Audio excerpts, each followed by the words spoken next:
Although I don't think we talk about your appreciation for feet with your family. I don't. I don't.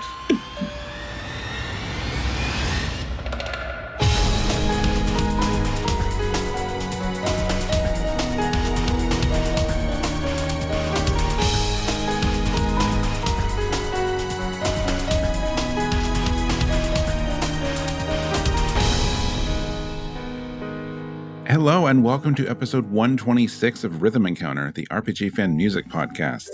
I am your host, Mike Salbato, and we have a really cool episode for you today.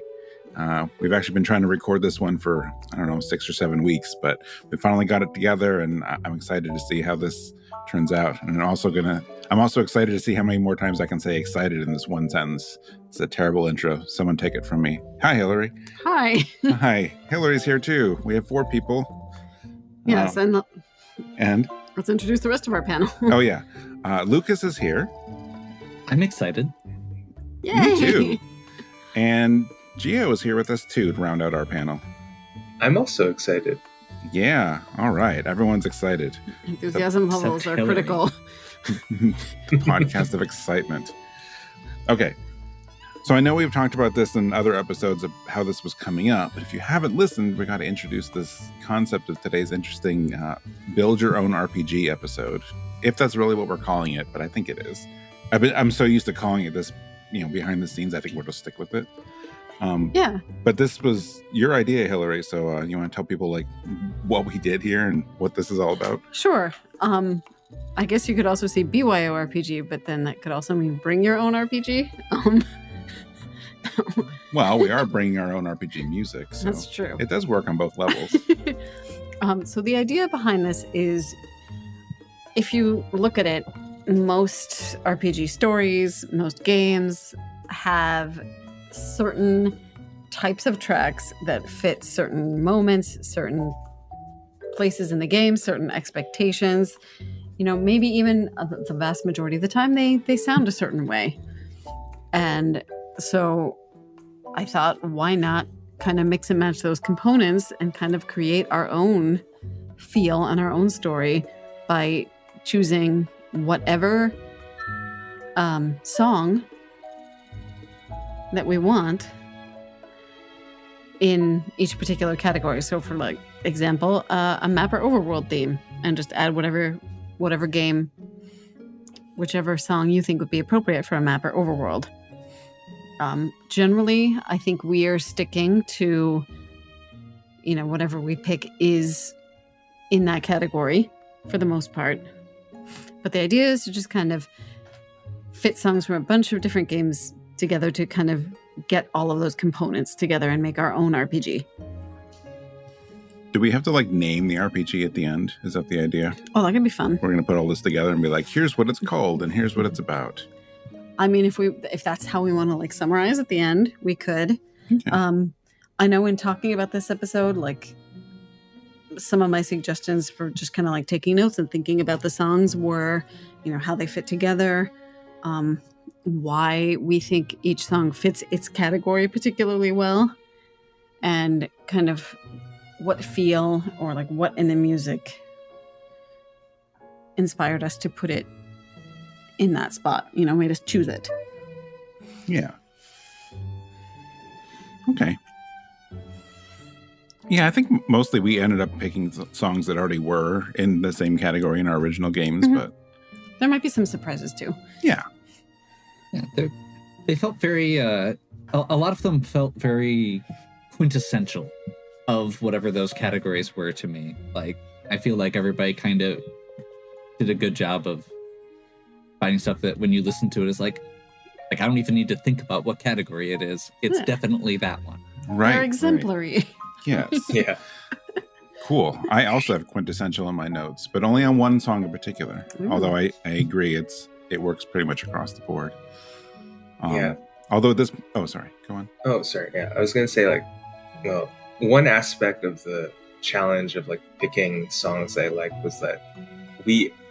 in Rhythm Encounter, there's a list of songs that we list down all the songs that we've used before in past episodes. So it was nice to because like some of the songs I wanted to pick were picked before, and so it forced me to look, to like, explore other OSTs that I've heard before or like that I like, and yeah, I enjoyed that part of it quite a bit. Oh, good. If your original picks were before episode 50, that you could have used them again, right? Yeah, but like I normally like to not do that. No, okay. I think I skirted that rule a bit here. Like I picked a different version of the song. Okay. Yeah. I'm curious, and if you remember, like, what were some of your original ones that you decided not to do for that reason? Yeah, I think I can mention that when we come to it. Okay. As we go. Yeah, sounds good. As we go. Yeah. Okay. Yeah, I know we're spending a lot of time talking about the songs, but I guess we could start introducing them too. So I guess I'll run down just quickly, like, the idea here, like, because we have different categories. If you're looking at our show notes, whether in your podcast app or on RPG Fan, you'll see we have a title theme, a map theme, town, dungeon, battle, a sad or emotional theme, because you always got to have one of those, a final boss theme, and an ending theme. So we distilled it down to like 8 main categories to fit our usual 8 songs. So we're still going to do like we usually do on Rhythm Encounter. We'll talk about 2 at a time. So we're going to go in order here, and we're going to start with the title main theme. So Hilary, you picked our opening and ending for this. I did. I think it worked out very well. I asked everybody what type of song they would most like to do, and it just so happened to work out that I got to frame our whole story, our whole RPG today, with a title and an ending. Does that mean the rest of us were didn't want that pressure, and we're like, yeah, let someone else do that, and it ended up being you? Or maybe they were like, yeah, it's her idea, she can frame everything, or that. Yeah. But for my pick for the title main theme, I picked the opening animation theme from Breath of Fire 4. Oh, excellent choice. And then our map or overworld theme is from Geo. So what do we got? Yeah, I picked an arrangement of Quatera Woods from E6, The Ark of Napishtim. It's from the Falcom Field Zanmai album. All right. Let's go listen to Breath of Fire 4's opening animation and Quatera Woods from E6.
So, yeah, I love this opening theme. It was definitely on my short list for the opening and endings episode that we did long ago at this point. It's one that I've always kind of wanted to bring on rhythm and fit in, and this was just the absolute perfect opportunity because it kind of exemplified a lot of things that I wanted to start us off with for our RPG today. So I think some components people are kind of expecting is some kind of sense of mystery, some kind of driving task or force or quest, and a little bit of kind of a let's go on an adventure, kind of a traveling sort of vibe. And I think this song hits all three of those pretty well. I think you get kind of the mystery aspect from the atonal vocals and like the little tinkly piano. And the instrument that I think is supposed to sound like a sitar that kind of does that little scale. Yeah. Mm-hmm. Actually, it's not really a scale, it's a few notes. But yeah, and then I think the bass and percussion really, you kind of get that we're on a journey, we have a task to do kind of vibe. And it also has kind of like some floaty overtones, I want to say, to it that makes it feel kind of grand and large scale. Like I kind of picture it as this like it's kind of like an aerial view of the whole world kind of thing. So I think it works really well for an opening. It's kind of expansive, yet it hits all those other moods that I would kind of want in an opening for my RPG. Definitely.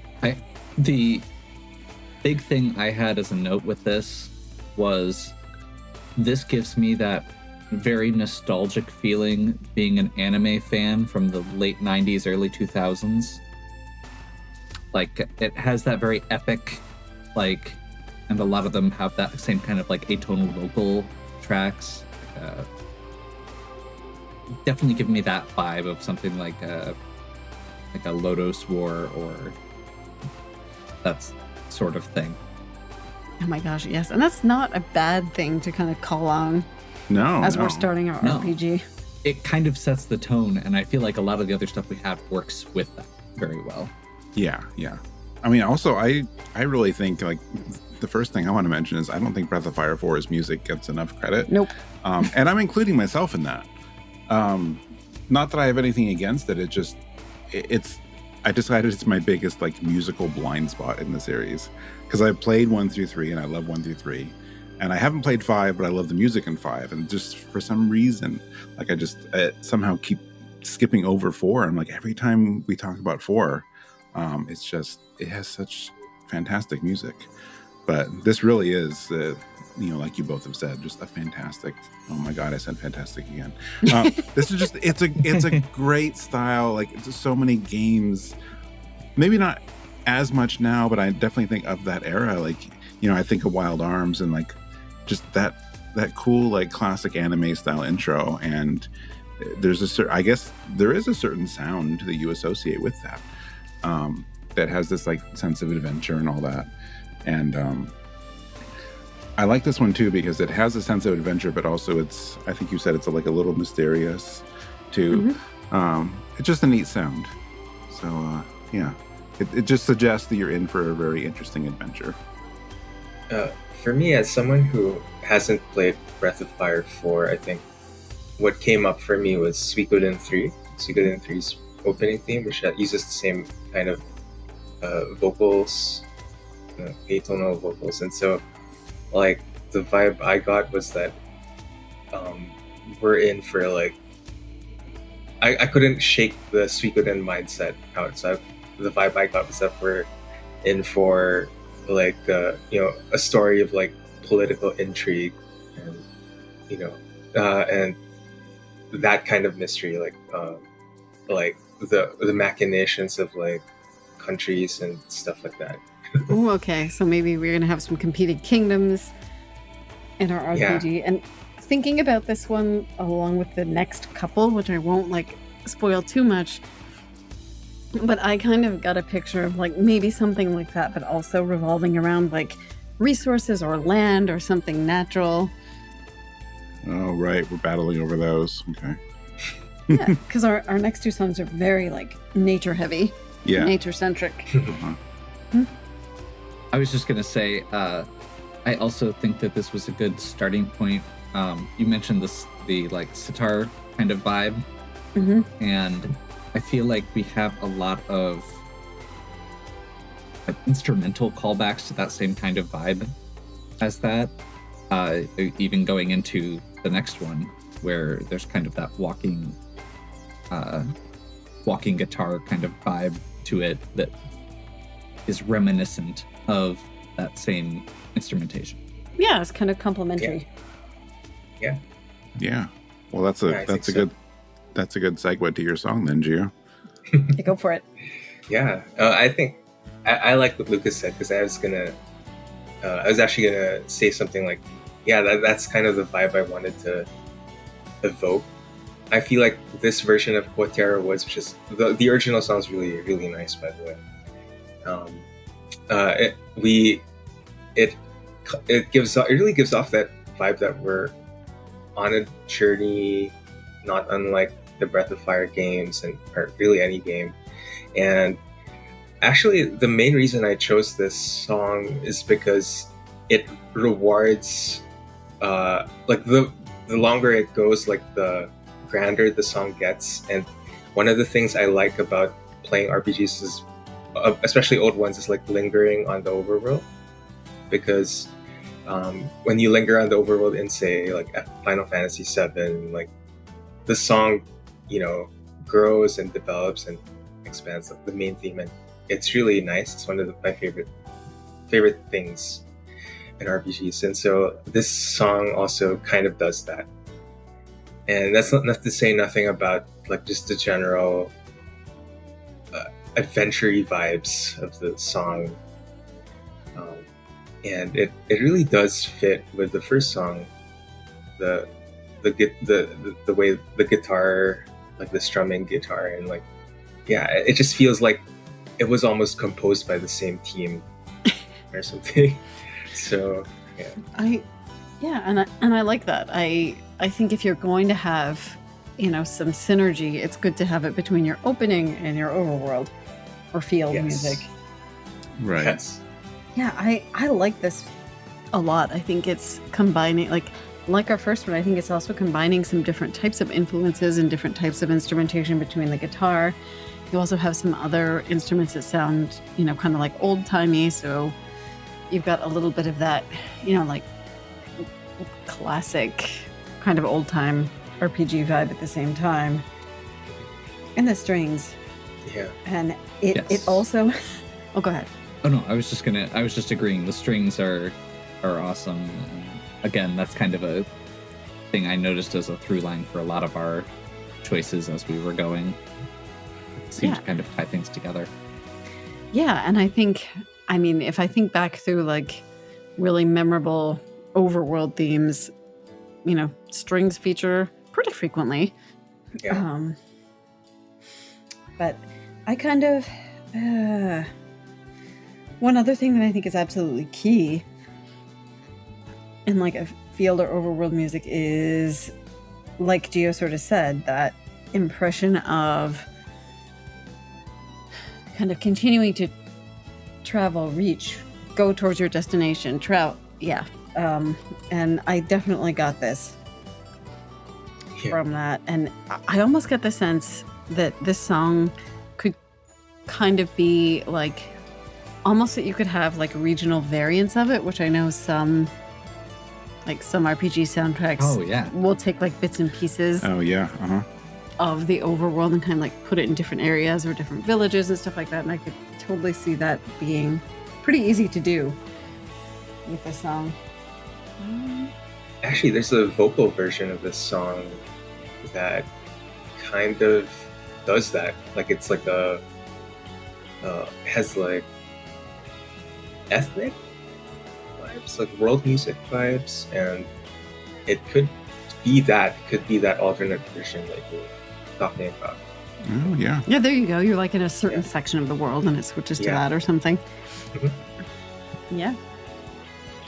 Nice. So this definitely hits some of the marks that we would want for field music. What? Okay. One question I have for everybody.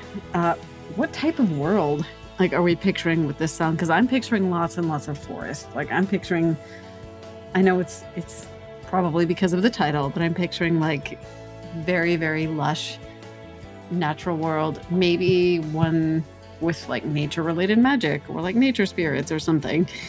Kind of like Mana. I don't know. Yeah. Well, I was going to say Mana was on the tip of my tongue. Like a Mana-esque world for me. I can definitely see that. Yeah. Yeah, me too. Yeah, so a lot of lush, a lot of greenery, but then there's also like a little island that's a desert and a little island that's all covered in snow for no reason. I mean, you still got to have those. That may or may not be, at one of the poles of the world, but most likely it probably is. Right. I mean, we don't have to go so far as to have, like, Santa Claus turned into a demon or anything, but or an ogre or whatever he was. As long as there's a volcano somewhere, I'm fine. Oh, yeah, gotta have a volcano too. Yeah. Gotta have all the extremes. Yeah. Oh, we'll get there. Yeah.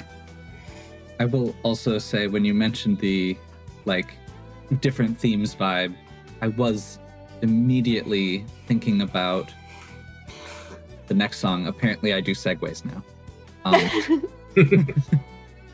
Because... maybe do you want to go last then? Because I wanted to say a little bit about this song. Oh, go ahead. I don't want to ruin your segue. No. Keep it in your head, Lucas. Yeah, keep it there. Retain it. Okay. I just had a little bit. Beyond go. what you all said, but like I really do love some like acoustic instruments. The guitar in this one, I love the guitar and the violin and how they play against each other and with each other. We did listen to the original version. I'm glad you brought it up, Gio. A little bit just to compare, and it's still great. But like just. I don't want to just say this is an upgrade, but one was made for the PC version in whatever year it was, and just like I think this is a really, really fantastic like arrangement. And why are you looking at me like that? No, I'm just thinking. Oh, I was just trying to think back to the song for a second. Was that an acoustic or an electric guitar? Oh, I thought it was a little bit of electric guitar. Sorry. Okay. Live electric guitar. All right, so it's a guitar. I'm just going to say guitar. Point is, I like the instrumentation choices and this interpretation of that game, or of the original version.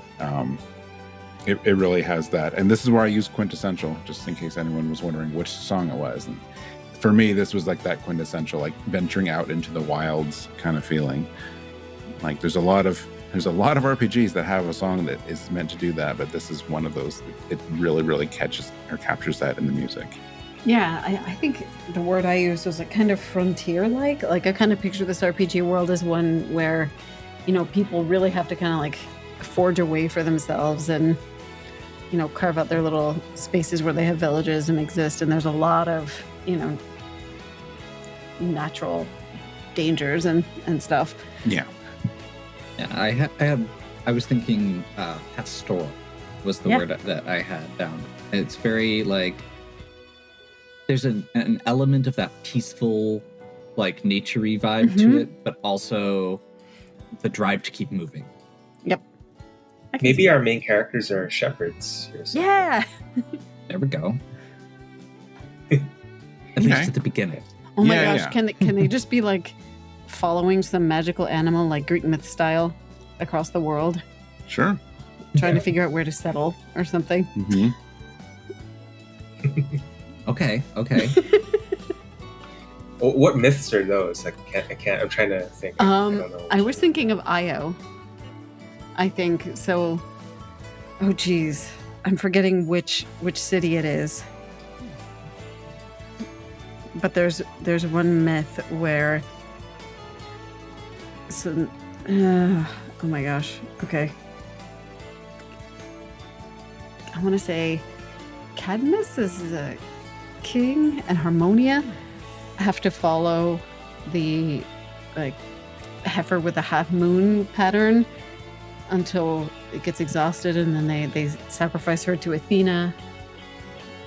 And I forget which city-state. One of the big city-states was founded that way. Oh, okay. Because they sacrificed a heifer to Athena. Mm-hmm. Okay. Well, they followed the heifer to tell them like where to build their city. Gotcha. That doesn't actually have to be what's happening. No, that's totally going to be a quest in this game. Follow the magical heifer. Yeah. Yes. That's the name of the quest. And then you get a city building mini game Yeah. in that area. Okay. All right. City building could just be an ongoing thing in the game. It could be like Dark Cloud 2, where you're restoring little towns and stuff. Yeah. I'm feeling a segue coming on. I know, Lucas, take it away. Oh wait, am I right? Yeah, I mean, Lucas had a segue. Oh, no.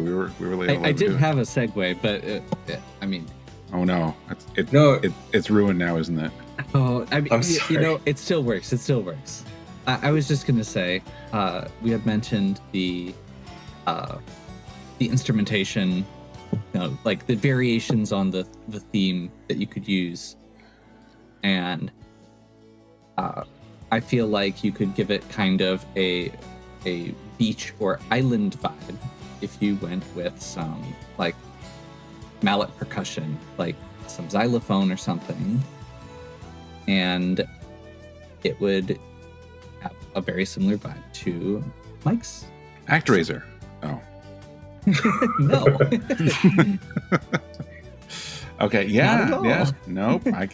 I could see that. That is a good segue. I'm sorry I stepped all over it the first time you tried to do it. You know, we had more to say, and Yeah. that was awesome. All right. Well, our next block here is our Untitled Games town theme and dungeon theme. So my first song here is the town theme. So I brought Hateno Village from, well, Zelda Breath of the Wild and also Tears of the Kingdom.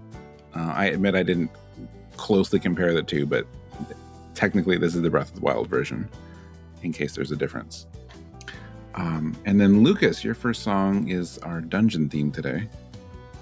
So for the dungeon theme, I brought the pyramid theme from the Actraiser Symphonic Suite. Nice. Excellent choice. So, like any good RPG party, we are going to first visit the town, get prepared, and then venture into the dungeon. Yep, exactly. All right, let's go check out Hateno Village and Pyramid.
So I always appreciate the scope of town themes in different RPGs, and sometimes you want something chill for your town, or maybe there's an event or something happening where you need something tense, like there's a bow-shaped monster in the woods raining arrows down on your town of toads.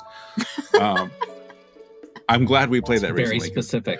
It is, but so that you would have a different theme for your town during that event and versus after. No, that's true, and it's a common kind of convention that you have, like. I'm thinking back to Soul Blazer. Soul Blazer literally calls them like the Lonely Town theme and the Happy Town theme. Oh, that's good. There's a different version of the same song for like before you fix everything and then after you fix everything. Yeah. So when we were talking about doing a town themes, we really could have picked all kinds of things. We could have picked any of those. It's like, this is a town theme, but it's in this specific one, or here's a town like the Gorons in Zelda. They live by a volcano, so like it's going to feel different than other towns. But if we're going to go with again, I'm not going to keep using the word quintessential, but if you want to, for me, like I wanted one of the town themes that had like this like hometown feel, and I especially wanted to pull from something that wasn't really linear, and there's nothing wrong with a linear RPG, but a lot of linear RPGs, like you're going to go and visit a town, and like there's the early game town, a late game, like you don't go back to them a lot of times. Sometimes you absolutely cannot go back. Yeah, sometimes you can't. We talked about, off air, we talked about Final Fantasy VII just a bit, but like Calm, I love Calm, but like that cute little town, like it has its moment in the story, and then it's done. So like I didn't want something like that, so that's why I went with Breath of the Wild, because if you want a game that's non-linear, those two games are definitely fit that mold. So it's something that you would return to a lot, and for me, when playing both of these Zelda games, I was always in this village. Like I don't know why I was always this village, because there's Kakariko Village and some other ones, but maybe this is the dye shop, and especially in Tears of the Kingdom, there's so many quests there. There's this big, like, long form quest of like the mayoral election and all these other things and all kinds of stuff you could do there. And so like I was there a lot, and it became more and more and more like one of my main like places I would teleport to, or like a home base. So that's why I have it in my head, like this is my like a hometown in those games. So like the strings and just the really soft, delicate, comforting sound of it just felt like this is my kind of town in an RPG, especially in Tears of the Kingdom, because like things get really hairy in that game sometimes. You're going through the depths, and just like things get really messy sometimes, and it's nice to just be like, okay, I need a break. I'm gonna go chill out and catch some frogs or something. Yeah. So yeah, that's why I went with it. I know that was more about the song and why versus the music itself, but it just puts me in a nice headspace. No, it's It was actually, I think it might have been the first thing I thought of. And I'm like, I don't want to go with my first one. Like, let me look up a bunch of other town themes. But I kept coming back to it because that was the feel I wanted. And this is exactly what I got when I played these games. no, I like it because it's got a very specific feel, kind of like it's cozy, but it also kind of has this, and I think it's a little bit like with the strings, and that mallet percussion at the beginning. It's cozy, but it also has this like feeling of like this is a safe place, apart from some of the other dangerous areas you might be going to, and it's a very specific type of thing. Like you've established for our mini RPG, we want a home-based type of village that we'll keep coming back to, as opposed to something a little bit more linear, like you may not go back. Yeah. So that's interesting. It also definitely. Oh, go Go ahead. ahead. It also has a very sparse feel to it, so I could see it fitting very well. Like it contrasts enough with our overworld theme, I think, that you get. It's very obvious when you're in town versus out of town, but it thematically, I think it fits because it still kind of has that, not exactly frontier, but kind of like slightly isolated village sort of feel. Pastoral. Yeah. And I think if we had chosen like Kakariko, that would be even more pastoral.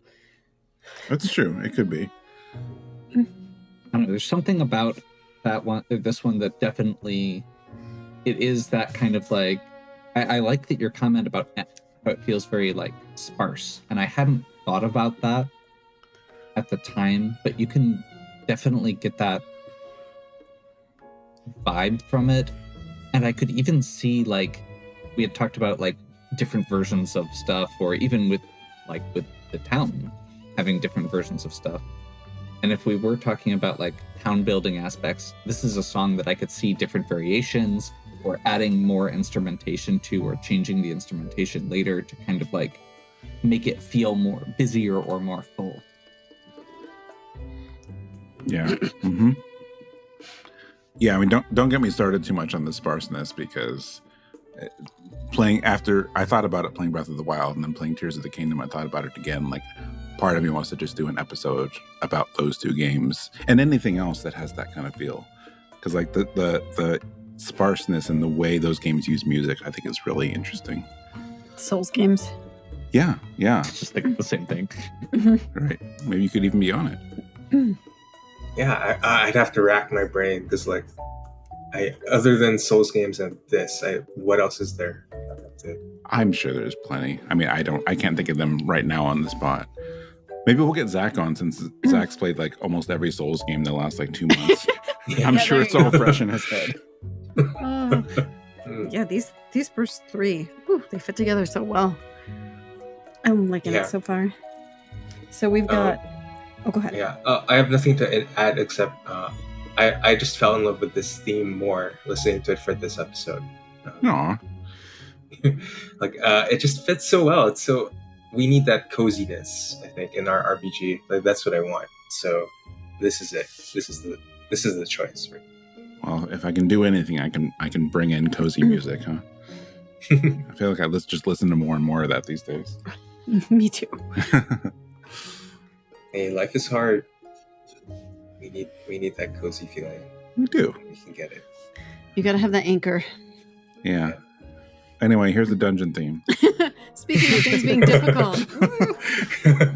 But actually going along with this sort of like world building, town building, because it kind of seems like a theme we're going for, like growth for our RPG. This next one comes from a game, and that's exactly what you're doing. Exactly. It is Actraiser is one of my favorite games, and when I saw that it was even a possibility to bring on, I was very excited because I love the music in it. I know it's right on the edge of RPG, but it's music, so it's fine.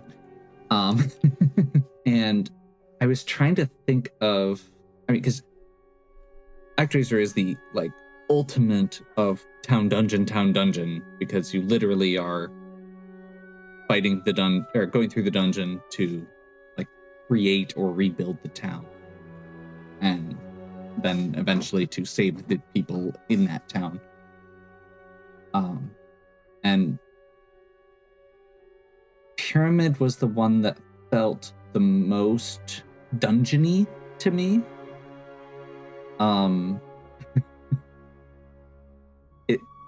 It's one of the most like subterranean. It has this very mysterious it definitely isn't comfortable. I did actually appreciate when I was listening to them like in order that these both have this kind of like strings with a wind instrument over them kind of vibe. The like, I guess I'm not 100% sure it was a wind instrument in the Breath of the Wild one, but the like the melody line in that one and the oboe and Pyramid kind of almost felt like two sides to a coin. And they both have the like xylophone going in different parts. So yeah, I kind of liked it as a kind of like mysterious dark reflection of our town theme. Yeah, I think you get a little bit of winds kind of setting the tone in the village, but then in Pyramid, they're setting the tone again, but it's different because the winds are doing, kind of that expected sort of vaguely like Egyptian sounding little runs. And the one thing that just really hit me with Pyramid was the brass blares, like especially the tuba. Oh yeah. Yes. Definitely a little bit jarring, but that's good because if you want that anywhere in your RPG world, you want it in a dungeon, probably keep you on your toes. Yeah. No, I like this choice. It's actually similar to town themes in that there are a lot of different ways you could have gone with the dungeon theme. But I like the kind of mysterious, like you said, subterranean. Like that's a good one because some of the things from Actraiser are not. They don't have that dungeon feel because you're not really in a dungeon. Right. So like this was great. This is a really good choice for that. And I agree that it is definitely just at the edge of what we cover. But the action RPG and like, you do get stronger in the sim elements. Like it's close enough, unlike Actraiser 2. So right. Yeah, it'd be hard to make a case. We don't talk about Actraiser 2. No, we don't. But no, I mean this is good, and I do really love the Symphonic suite, the whole album. Yeah, really good. So otherwise, you guys covered my notes. I like the tuba too. If anybody's an Actraiser fan, definitely check out the WAO Records release of the Actraiser soundtrack because it's got the Symphonic suite and original stuff. Yeah. Pete, oh, go ahead. I will double down on that and just say I considered bringing the original version of this one. I had picked my songs relatively early, but I hadn't decided whether I wanted to go with the original or the symphonic versions. And I mean, both of them are great. It's always amazing to me what you can do with those sound chips. Right? Yeah. Mm-hmm. But the symphonic suite is just so awesome. Definitely worth picking up. Yeah. Yeah. For me, like my thoughts were that I detected like a hint of whimsy in the dungeon theme because of the trumpet blares, like the way it bounces around, and I like that too because like the vibe I was getting from the first 3 songs we did was that it's not really a dark RPG what we're making here. Yeah, and so I can see that. Yeah, and so I like that the dungeon theme, while it does keep you like on your toes, it's also not oppressive, I think, which I like. And it's just a nice song. It's a nice little song. Yeah. Oh, one other thing that I wanted to mention with this. You mentioned the tuba kind of keeping you on your toes. One thing that happens in dungeons is the theme gets interrupted a lot. Because you get into battles. Yeah. And having that strong intro of just like making you jump a little, I could totally see myself like getting caught off guard by that transition back to the tuba at some point after a battle. Oh my gosh, and thinking about that with the battle theme that we chose, that going between those two, a bunch of that is great. I'm glad we did that well. Yeah. Actually, before we get into that, I just wanted to ask really quick, like, and obviously Hilary, I know you have, but have you guys played the remake at all of Actraiser? Yeah. Yes. I did not finish it. Okay. No, we haven't yet either. Which overall says something about how I felt about it. Yeah, I think it's pretty good. I know I liked parts of it. Well, we played it when it was new, and I know that after that they had patched it where like the tower defense is like toned down a little bit. Yes. I think there was too much of that. Okay, that actually makes me... I did not realize that. That was one of the things that I didn't like, was the fact that I was spending about 3 times as long in the tower defense sections as I was in the rest of the game.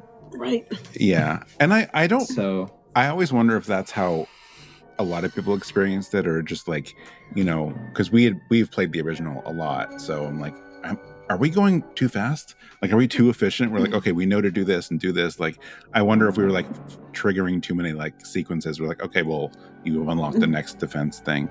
I don't know, but I mean, apparently they've rebalanced it, so I'm gonna get back to it. Yeah, we had stretches where we were like, oh, we did all these things, and then all this other stuff is waiting for us. And wait, what order should that be? Yeah. Did we skip a tower defense thing? I don't know.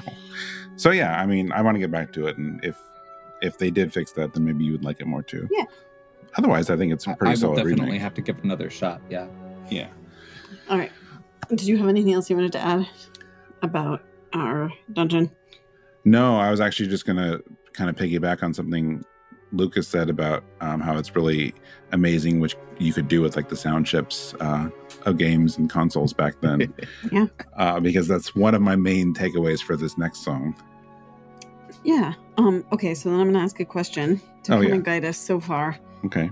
Before we segue. So what are we kind of thinking about the relationship between like world, town, and dungeon? Because I kind of like what I think Lucas said about kind of like a mirror or something. So are we picturing like the dungeon is maybe some like alternate version of the town, or like... Oh, it's under the town. Maybe it's cursed. Maybe the towns are cursed, and that's what you have to free them from the curses. Oh, okay. And then, like, some buildings in the town become dungeons at night or something cool. I don't know. Well, or if you're, like, settling, maybe you're settling on, like, ruins of an older, like, place. And so this is, like, rooting out the things that go bump in the night before people start settling. Or maybe, you know, after people start going missing or something. Oh, yeah. Okay, yep. Which is pretty similar to Actraiser, actually. Yeah. Okay. It works. I'm not going to complain about an RPG that's more RPG-like, that follows the pattern of Actraiser. So, yeah. Okay, my last thing, and then we can actually like switch, because we're like we're at the midway point now. I haven't played it, so I can't really vouch for it, but I have heard there's a game called Smelter. You can get it on Steam. I have heard it is kind of Actraiser-like. I think it also has some tower defense, and I think that came out before the remake. So I don't know. I keep meaning to check it out, but maybe you can check it out and save me some money. I'll consider that. Yeah, I don't know. I have it on my list, so maybe you would like it too. We'll see. Anyway, so we've reached the midpoint now, and we're finally. This is a slow burn of an RPG. It took till halfway through before we get into a battle. So we're going to hear our battle theme, and then we're going to get sad, or at least emotional. Yes. It doesn't have to be sad, but yeah. So Lucas, you're up again because you have our battle music too. Okay. The theme I picked for this is Battle 1 from Lufia 2 Rise of the Sinistrals. It's right in the name. Such a solid choice. Yeah. All right. And then, Gio, we get to your second song for our emotional theme. So what do you have? Yeah, I'm bringing the sandy beach of Gumbo from Grandia. All right. Sounds good. Let's go listen to Battle 1 from Lufia 2 and the sandy beach of Gumbo from Grandia.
So this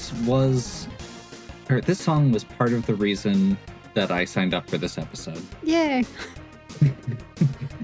I was looking through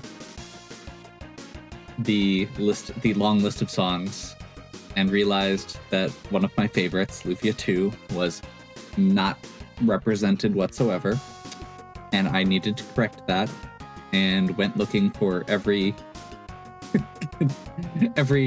card on Rhythm Encounter that I could, where I could try and shoehorn it in. And then this came up, and it was perfect. Because it is the most battle theme of battle themes. That is a pretty accurate description. Yeah.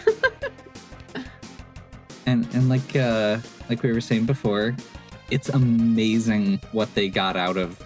This is another one I was debating which version to do, especially because there's no official alternate versions of this one that I could find. But there's a lot of just like garage band covers. I'm sure there's some stuff on OC Remix. And the original's just fine. And it's just, you can tell, you can feel the guitar, the bass, the drums. It's got that rock aspect to it, but it's still chiptune, and it's a battle theme. Yeah, that bass line, it was very, very impressive. Are you sure you don't want to read your note exactly as written? No. Baseline equals chef's kiss. I already used that on a recent episode. I don't care. It's great. It's a great... Okay, fine. Do you not want that in the episode? You can keep that as okay, fun. I like it. Aw, thank you. That's a great way to describe that bass line. Yeah. I mean, because of what Lucas said, right? Like, Yeah. You're not used to hearing that in these limited, sound chip kinds of musical numbers. Right. So that was really, really cool.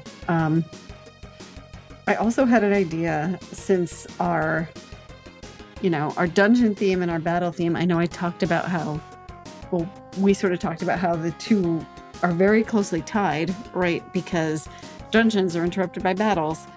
But I like the fact that these two are actually from relatively older games.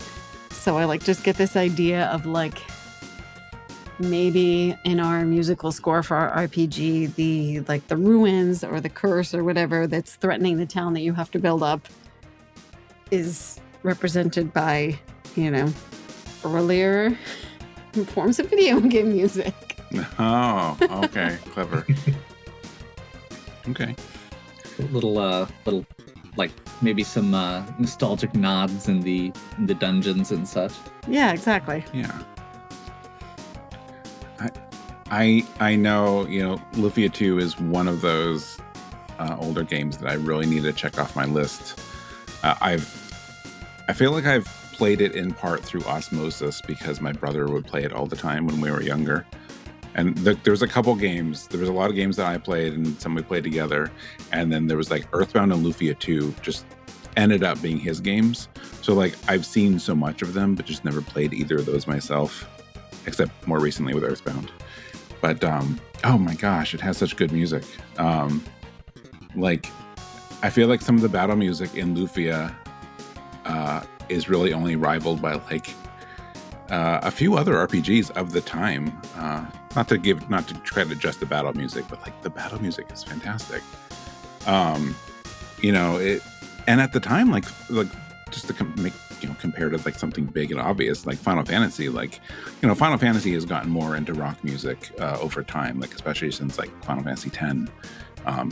There's been more of that in the games, but like it wasn't back then, because like who was doing like rock style music on the Super Nintendo? Like, how are you going to pull that off? Well, there's Lufia, and then there's Final Fantasy Mystic Quest, which also has like ridiculous music. Oh God, yep. Actually, that's a good battle theme. Yeah. Well, and that's a good parallel, because that's if you asked me what battle themes are similar to this one, yeah, I would say Mystic Quest. But yeah, I mean, so really my point is like I just feel like it's sort of ahead of its time. Or was ahead of its time in terms of what it was doing, and like how'd you really pull that off with what you were doing, and that you feel like there's a guitar and this bass line and all that. It's just so good. I'm glad you brought it on. The slapping on the bass. Yeah, that's the thing that gets me every time with it. It sounds like a slap bass line, and it's clearly not. Right. I have a question. Like, what do you call that instrument that's like ticking, that isn't the bass? Like, it's like a in the song. Because I like it. I was hooked on it. I don't know. Hilary should be answering that one. Why? I don't know. You're really good at identifying instruments. It's hard for me to tell. Since it all is kind of like synthy, it sounds maybe like it's supposed to be guitar. Okay. Here, we're going to bring it up, and hopefully it doesn't come through the headphones here really quick. Let's listen. Let's see. No advertisement. There's an ad for Slack. We don't need that. Already using it, buddy. I guess we can... Oh, is the... Like the percussion, or what are we talking here? Yeah, that actually sounds... Yeah. I mean, I don't know what it is, if it's meant to sound like a real instrument, but... Yeah, I'm actually... I mean, I guess... Sounds like it could be a guitar meant to kind of be guitar, like a rhythm guitar. Something like that. Yeah. Okay, yeah. But a little hard to tell. Yeah, I just like it a lot. I don't know what it is, but it really brings the song together. Yeah, it does. Yeah. And I didn't notice it quite so much until you brought it up. But it really does. It makes the whole thing much more cohesive. Mm-hmm. Yeah, so not only do we have this like kind of rock chiptune feel, but like there's also like more complexity to it than you would expect too. Yeah. I've never played Lufia, so I'm wondering, is there like some sort of like time element in the story or something? Because it sounds like a clock, or I don't know. Not really. No, it's a pretty straightforward, swords and sorcery, dungeon town kind of RPG. Is this no just time travel in this one? This is just like one of those examples of just a composer like just going all out. Is this another chance for me to bring up the NES Pictionary soundtrack? Ridiculous. If you haven't, please look that up if you haven't heard it. There's no reason the song used to go this hard. Yep. I'm gonna look that up after the... NES Pictionary, and then Waterworld and the Flintstones on Super Nintendo. You are not ready for that. I'm blanking on the composer's name, but he's actually put a lot of the stuff on his own channel. It's so good. I can't get over it. And it both, again, two things on Super Nintendo where you're like, why were these composed for Waterworld and the Flintstones movie video game? I don't know. Super good. I will also say, you mentioned how hard this goes. Yeah. I actually ended up picking Battle 1 because Battle 2 and 3 were too hard for just the regular battle theme. Yeah, okay. I started at 2, and I had to take it down a notch. That's amazing. amazing.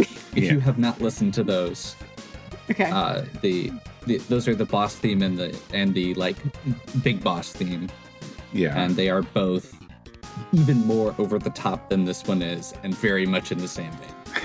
Which was the category we added in later? Was it dungeon? Because at one point, Dungeon. yeah, because at one point we had like battle, Boss boss battle, and final boss. We're like, well, that's a lot of boss. If we had kept battle and we boss, didn't have a dungeon, and like that's not going to work. I know, well, because we were trying to hit the different levels of boss battles. Like, so if we had done that, Lucas, like if we had battle and boss, would you have just done battle 1 and 2 from Lufia 2? I would have asked if I could. All right, I can see it, Well, they would have gone together. So and it would have amped it up. yeah. There you go. Hey, But that is an important convention to consider, right? As we're building our RPG. exactly. There are many levels of struggle. Yeah. Many levels of struggle. Is that the name of the game? Huh. No, Okay, that's okay. the names. That's the poorly translated version of the Oh, name. okay. There we go. All right. Okay, I think we're holding up Gio from talking about his emotional theme here. All right, yes, let's Let's get sad. bring it in. Let's get Yeah. sad. I was getting emotional waiting. Oh, I'm Aw. sorry. Please go I'm on. kidding. Yeah. Okay. So, yeah. I don't really have. Okay. So I do have like. Well, basically, I picked it because I like it. I like this song a lot. I think it never fails to make me a little emotional. It's actually a love theme in the game in Grandia. Yeah, but I find that it's a bit versatile. It doesn't really evoke. It's not really a love theme in terms of like the typical sound of a love theme, like in terms of like sappy violins or something like that. Yeah, and actually, it's quite. It evolves, like the coda part of the song is like completely different from the first part, and so if I were putting together the RPG, I could like cut the song in half and like make the second half like for different kinds of scenes that are also emotional. Yep. Yep, Or started at a different Yeah. point. Yeah, because there's kind of that refrain at the end where it goes back to the same part from the beginning. Yeah. Yeah. Mm-hmm. Yep. Oh, go ahead. But it still does work like a love theme, and it would be really nice if our RPG had like some sort of love relationship thing going on. Do we do the It has to, extremely right? unconventional thing of having two characters that actually like start out in a committed relationship? Because that almost never happens. Yeah, Oh, it's I rare. like that. I like that. Yeah. I mean, they at least have to be childhood friends, Right. Yeah. based on the tropes that we are drawing from. Right. Yeah, but they're like in their 30s and like committed for many years now, I think. 30s. Our shepherd and shepherdess. Yeah, let's have an older Yeah. party. Yeah. I mean, mean- geez, by JRPG rules, they're retired. They're veterans. They're the old man NPCs with the games. Yes. I'm 30 years old. Yes. You know what? I want that to be our party. Okay. Adults can do things too. I actually Shepherd and shepherdess that are in their 30s. I used to make that joke about Persona 2 Eternal Punishment because most of the characters are slightly older, like they're meant to be in their 20s, Oh yeah, maybe that's even true. late 20s. Mhm. I'm like, ooh, this is we've got adult characters. Yeah. Yeah, I think we're all older than Raven from Vesperia. How old is Raven? I think he's like 32 or something like that, and he's referred to as the old man the entire time. Of course. Yep. I'm 30, so I'm Oh, just Gio. about there. You're not old Just yet. squeaked under. Yeah. Okay, so Gio can be like the plucky youngster of the group. Yeah.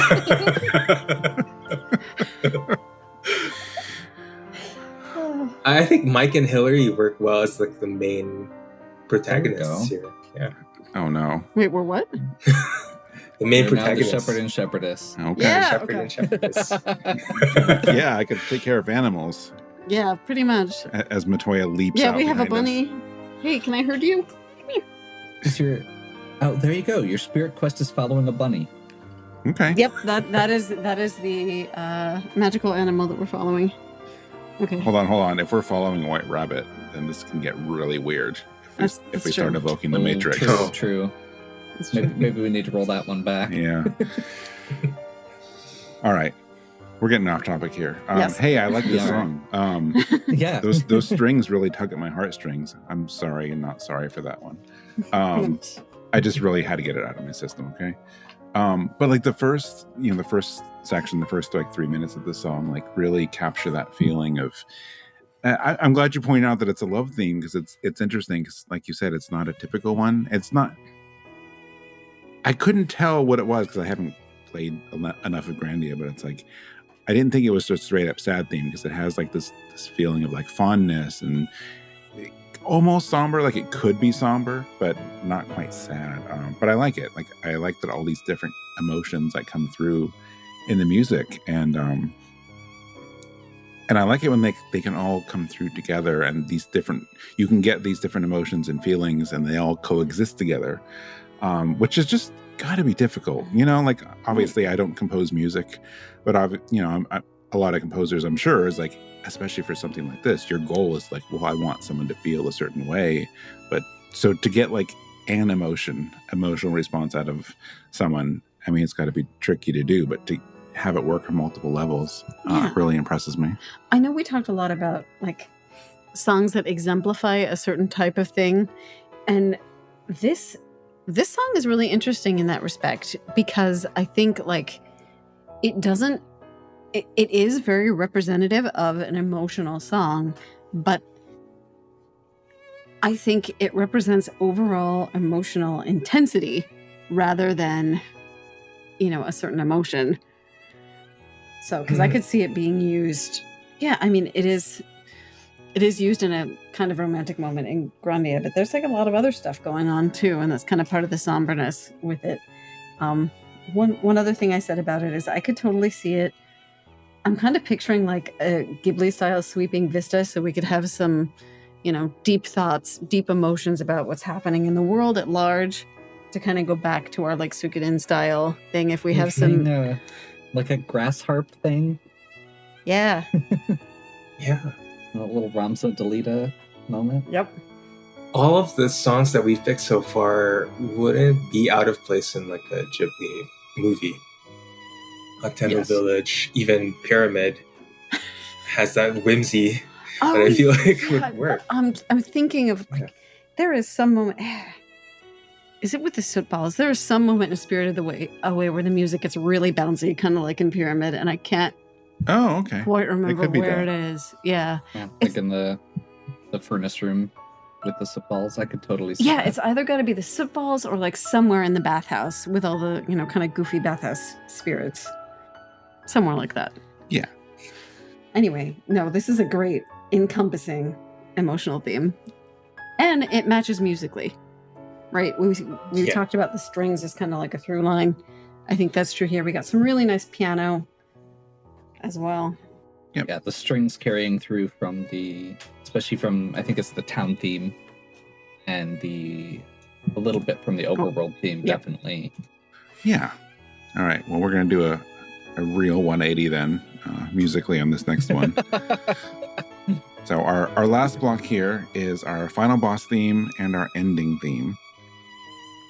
So I brought something I've been trying to find the right place to bring on to the show for quite a while now. So I have On Blade's Edge from Final Fantasy XIV Endwalker.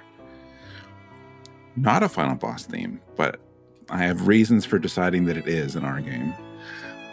And then Hilary, you have our ending theme today, which is this one really surprised me. Yeah, I have a kind of odd choice. Journey's End from the 2014 version of Shadowgate. A remake or reboot or whatever that I forgot existed. So, all right, let's go listen to On Blade's Edge and Journey's End. All right, let's finish strong.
So a while back, before Endwalker released, in like the first previews, the first media previews, we did get to hear some of the dungeon music. And the first dungeon has a really great arrangement from a Final Fantasy IV dungeon. I won't get into the details, but because of these previews, like because they were letting people, show the boss, some of the mid-boss and final boss, like we also got a peek at some of the battle music, and I could not get over this one. When we're looking at these previews and stuff, I'm like, hold on. I'm like, this is obviously the dungeon boss music. I'm like, no, this is the mid-boss music. And I still have not like wrapped my head around that. Soken went so hard with this one. And I was like, how is this the mid-boss? Like, I love the dungeon boss music in Endwalker, but this as like mid-boss dungeon music, I just can't. Even back then I thought, I was like, well, this could have been the final or a dungeon boss theme. It could have been any other. It could have been like a boss theme for like a big trial, because it just goes so hard here. So of course I decided that it had to be our final boss music. The drums and the guitar are great, and then that chorus that comes in, I didn't timestamp it, but whatever, it's there. So there's a part where there's a chorus and like there's like this transition, but then there's another part where you have all the different instruments in the chorus, everything laid together. It's just so exciting. I mean, on its own, I love listening to it, but like hearing it in context, like in the middle of a battle, it's so perfect, because you really want, a good battle theme is going to like amp you up and get you excited about what you're doing, and like, oh my gosh, it's so good. So the fact that this is the mid-boss theme, and then there's a dungeon boss, and then like the major battles, like it just keeps escalating. But yeah, I'm not going to go on about 14 itself, but I love this one for, actually it's sort of like, which one did I say it on? Like punching above its weight class. It's maybe like a modern day version of the Lufia 2 battle theme. You're like, how? But that's great. So yeah, that they fit together. Yeah. I didn't even realize. I don't know how that happened. That just came to me right now, actually. And this is one that is not specifically in its category, but should have been. It could have been. Like my argument is that it absolutely could be. Yeah. Yes. Okay. It's still a boss theme, just not the boss. Yeah, there you go. Instrument-wise, we've kind of been leaning toward like some more modern instruments, some more odd instruments, kind of for our battles and dungeons, and so the guitars, like they fit perfectly with our battle theme.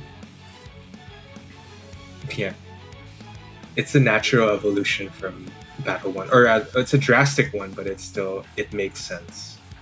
Yeah, and I think the way we have it framed, like our battle theme is just very kind of straightforward, straight up. I think having a final boss theme that does have that chorus and does have kind of those quieter sections actually lends some gravitas to our final battle, which I think is, for me, is a very important component. I hope I don't sound snobby here, but like I like music that goes really hard. But the final boss battles that stick with me are the ones where they know how to use like those quieter moments. They know how to use pauses. They know how to get some like weight, and not just drive. Well, like Dancing Mad. I mean, that's one of the reasons Dancing Mad is so amazing, because it has all of those, and it has those pauses and moments. Yeah. So I appreciate that aspect of it is covered with our final boss that we have here. Oh, please no one give me credit for like especially picking this as like an evolution of the Lufia 2. I did not think that hard. It literally was just like, I like this song and I want it for this category. But I'm happy that it worked out that way. No, but that's that's one of my favorite parts with this whole episode. Has been how many how connected all of these songs managed to feel without actually being connected and without us talking about it ahead of time. Yeah. I don't think any of us planned anything based on anyone else's choices. It was just like, let's just pick our songs and see how they turn out. At least I didn't. I mean, I sort of like music mood wise did a little bit because I picked well after the rest of you. No, that's true. But that's really as far as it went. Like I didn't look song by song and go, oh, these kind of. Mhm. So I don't want to stop anyone else from talking about the music specifically, but if we've got shepherds, if we've got like building the world, helping humanity kind of have a space in all this nature, but coexisting, you know, maybe also humans coexisting with each other and developing nations and machinations and things like that. What does our final boss look like? Is he just kind of like demonic and like the leader of all the cursed ruins, or what are we fighting? Boss baby. I'm sorry. I'll go away. Just a really silly final boss for no reason. Yeah. You Yevon. Well, I mean that's where you're going. You're gonna go huge and like this monstrous thing, or like something like something unassuming, right? Like if we want to go to one of the extremes, we don't have to go to an extreme. I feel like with the rest of the stuff that we've talked about and with the rest of this, I could definitely see it not necessarily being a big crazy demon, but being something more human. Okay. Yeah. That is just super crazy at the same time. Luca Blight situation. Yeah. Sometimes that's the scariest part. Right. Okay. I can get behind that. Yeah. Mm-hmm. Some parts of the song are terrifying. Like the first time you hear the guitar and bass riff, it is genuinely, like, I'm surprised that it's a mid-boss theme. I'm genuinely surprised. I really thought it was the end of the game. I thought it was the end of Endwalker. See? So Yeah. No, It feels vindicated. that. I mean, the actual end boss theme in Endwalker is like so far beyond this. No, but okay, yeah. I mean, you get what I was thinking then. Yeah. I thought you just picked the final boss theme. Straight up. So that was surprising. One thing musically, it's pretty obvious, but I still want to mention it, is final boss battle in an RPG. You obviously want to have something that can have more than one component or more than one phase. So, like, say for example, maybe we have some overstepping humans that are the villains because they're just very evil, but then they also maybe harness some of the ruins power, and that's phase 2 of the battle, or, you know, whatever we want to do. Like, this song has us covered because it's got several different sections that you can. I can imagine, like, it would also be easy to intensify it even more, like add or take away. So yeah. They harness the magical heifers power for evil. How physically, how do they harvest that they take Don't advantage worry of the about it. magical heifers? they abduct the heifer, so we don't know where to build our city. Okay. No, I just mean, like, how do they harness their power? Do they have to, like, grab their horn or something, or what do we? Do you want werecows? This is how you get werecows. Okay, now it sounds like we're in a loathing game. A little Do bit. the loathing games have werecows? Yeah. No, but they have demonic cows Oh, yeah. in West of Loathing. Yep. Yep. Okay. I mean, there is always the classic Diablo cows as well. Oh, right. You could also just have minotaurs. This is how you get minotaurs. Yeah. Yeah. Are there minotaurs in Shadowgate? Oh, geez. It's been so long. I believe there is a minotaur in And I'm... Okay. Yay, transition. I was going to say, I think there is, but I'm... As fun as... There as much... definitely is an Actraiser. There you go. There's... Oh, yeah. For sure there's a minotaur in Actraiser. Okay, so we can have minotaurs in our game. Okay. No, it's been so long since I played Shadowgate, and I wasn't very good at it. Did you play this version? But I had a lot of fun with it. No, Okay. I played the original. But I really like this theme. So yeah, Journey's End. So I picked this song partially because I think I did notice a little bit of the trend with strings, and I wanted to build on that because I think this piece does something really cool with the strings that is suitable for an ending theme, and that's specifically a tremolo. So a tremolo is when you alternate really quickly between two notes, usually a half step apart, so you get a kind of like alternating kind of sound. It was a bad example, but hopefully you all know what I mean. Yeah. And this song has a really cool effect where they have a very long, slow tremolo in the string, but then it but then the vocals kind of come in and it actually kind of resolves the chord and makes everything sound a lot less dissonant. So the tremolo itself is a little unsettling and dissonant, but then because of the vocals coming in, it resolves into something a little bit that sounds like a lot purer, a lot prettier, a lot more comfortable. So I kind of got that idea of an ending theme, and like one of the main things I wanted from an ending theme is that things are peaceful right at the end of the game. You're at an ending point, hopefully. Things have resolved in some way, but there's always a cost, right? So it's sort of that balance of just kind of in the music of like acknowledging everything that's happened, but then also some sort of resolution. And I thought this song was really cool that way because it's got that really nice blend of sort of unsettling and pretty and polished. Yeah. What is the cost though? Like, did one of our characters die? We probably lost some villages. Okay. Our villagers Are along we the way. going lunar on this? Maybe. I mean, I think our game is mostly pretty like upbeat. So I was more going Final Fantasy IV. So like, you know, if you died, if your character died, like you come back. I mean, you don't really die. No one actually dies. Yeah. But you know, for a while it's sad.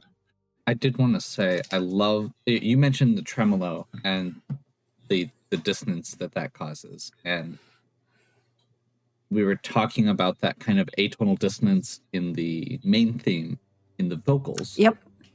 And I love how it kind of is an inverse of that, where it has some of the same instrumentation and vocals, but it's almost like flipped, where the original has the more like simple backing with the atonal vocals, and this has the dissonant strings with the more pure vocals. You're right. It is It's a kind of an beautiful inverse. And I think that's why, like, I was running through a few songs, and I think that's actually why I ended up settling on this one, because I was like, oh, there's a weird correlation here. I like it.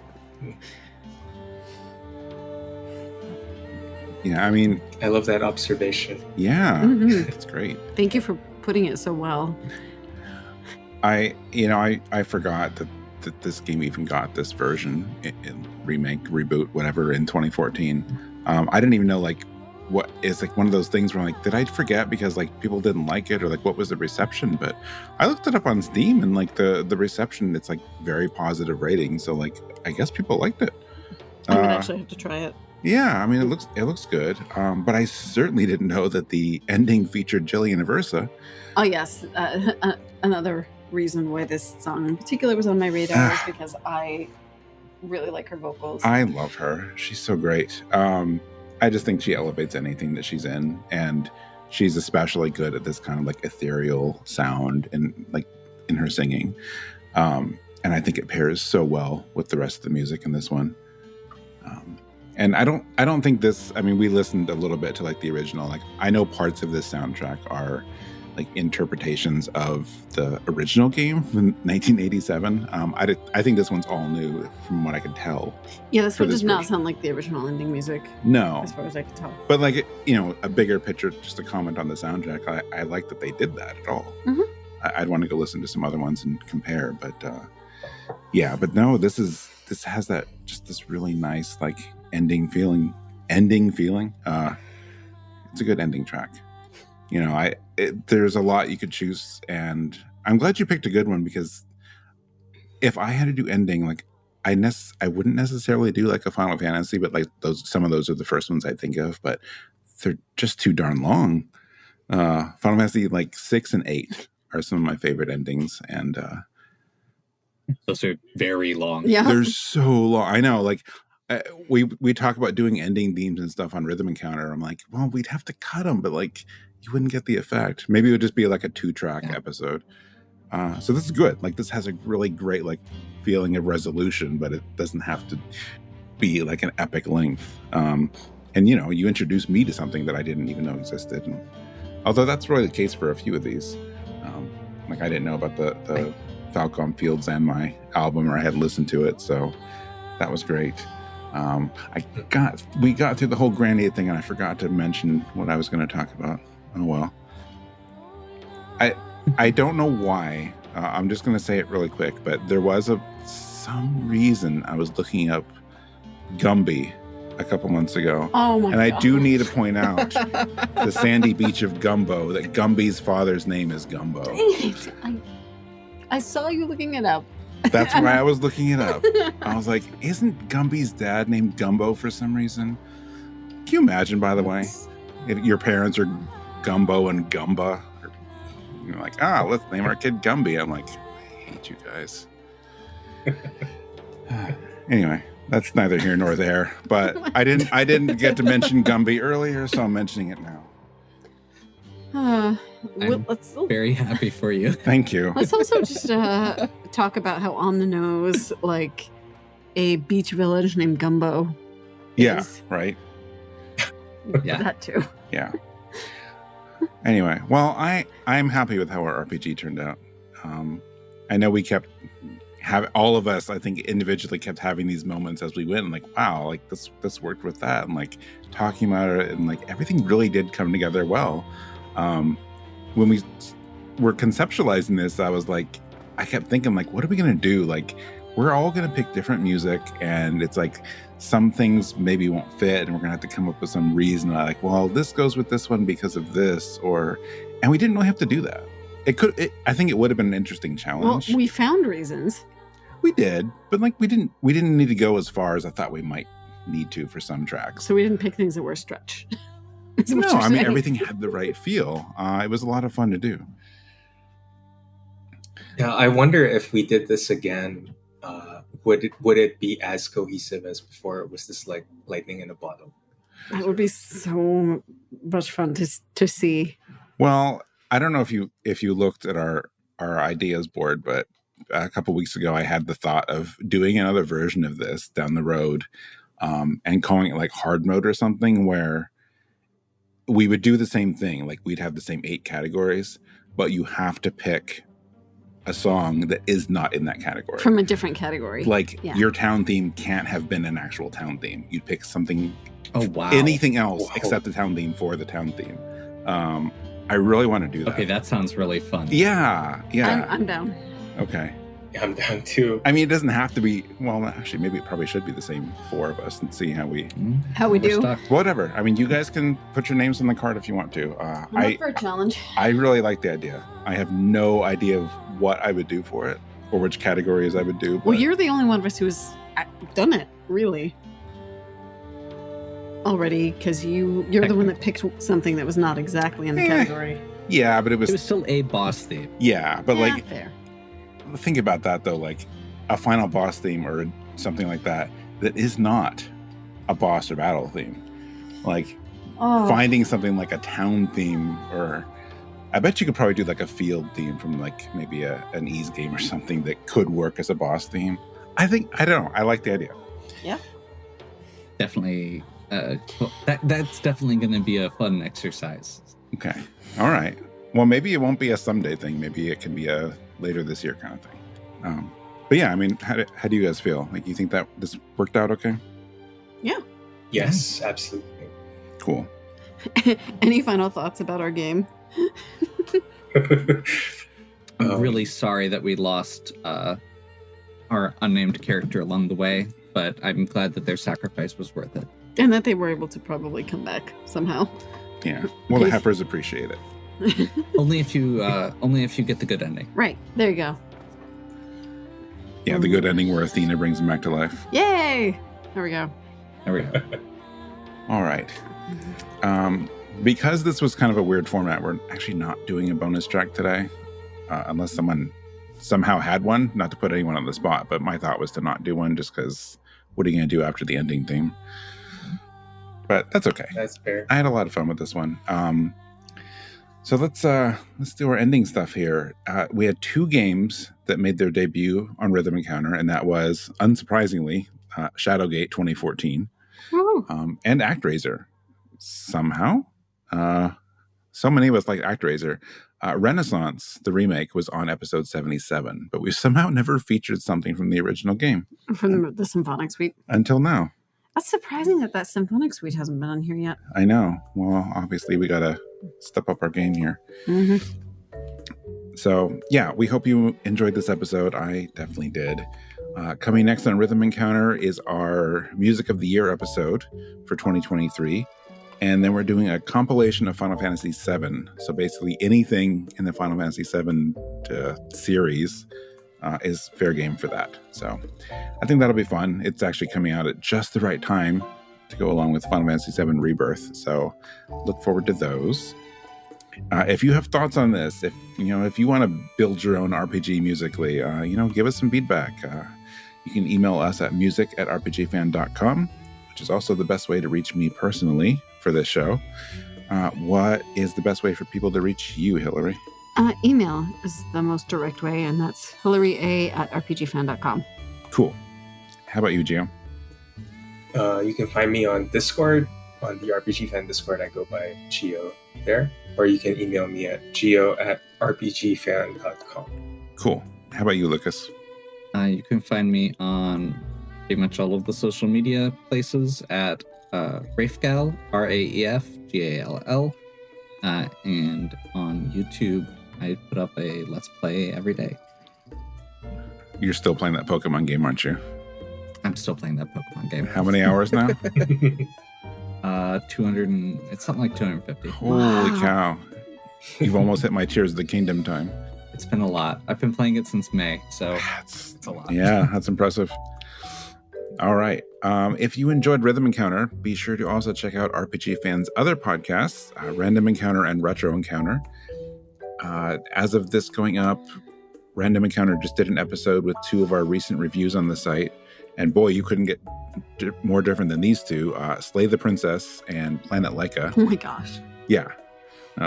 Weird black and white game, Slay the Princess, and old forgotten, well, I don't know if it's forgotten. I didn't even know about this quintet game.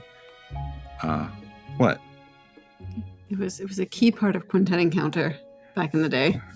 I know. Like it's one of the ones, it didn't get officially translated, so I missed it. So check that out. Retro Encounter is in the middle of a 2-part game journal for Moon, the only game on RPG Fan with a genre of anti-RPG, because that's how they describe it. Excited about that one. I actually just picked that up myself, so I'm not on the episode, but I want to play it.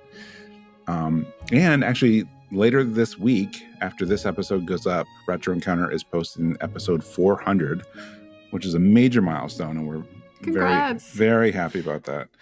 I'm very excited to see how it turns out. I don't know if anyone knows what's going on, so I'm not going to spoil anything, but it's a really, really fun concept.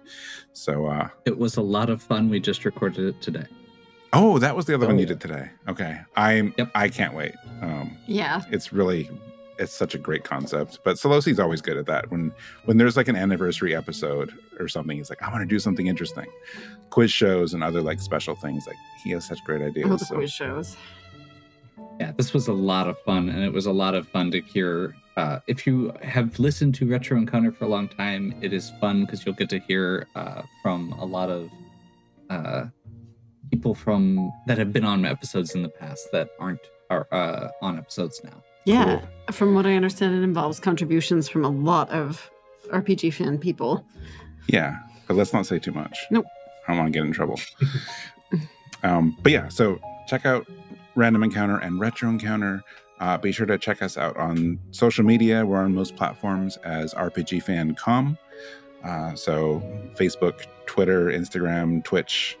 You can reach our website at rpgfan.com. Our shop, we have actually two kinds of shops now. So at rpgfan.com/shop, you can get our new review card collection book. So it's about 300 pages of our Instagram review cards. Really, really happy with how that's turned out. Everyone I know that's picked up a copy has been happy with it. So you can check that out in our shop, along with our existing merch shop, t-shirts, and other things like that. If you listen to this the day it goes up, you can still you'll have like 1 day left to get some of our anniversary gear from 2023. But that's going away on January 16th. So again, if you listen right now and go, you can still get some of that. But otherwise, we are retiring the anniversary merch in the middle of the month. But we're going to come out with some more merch later this year too.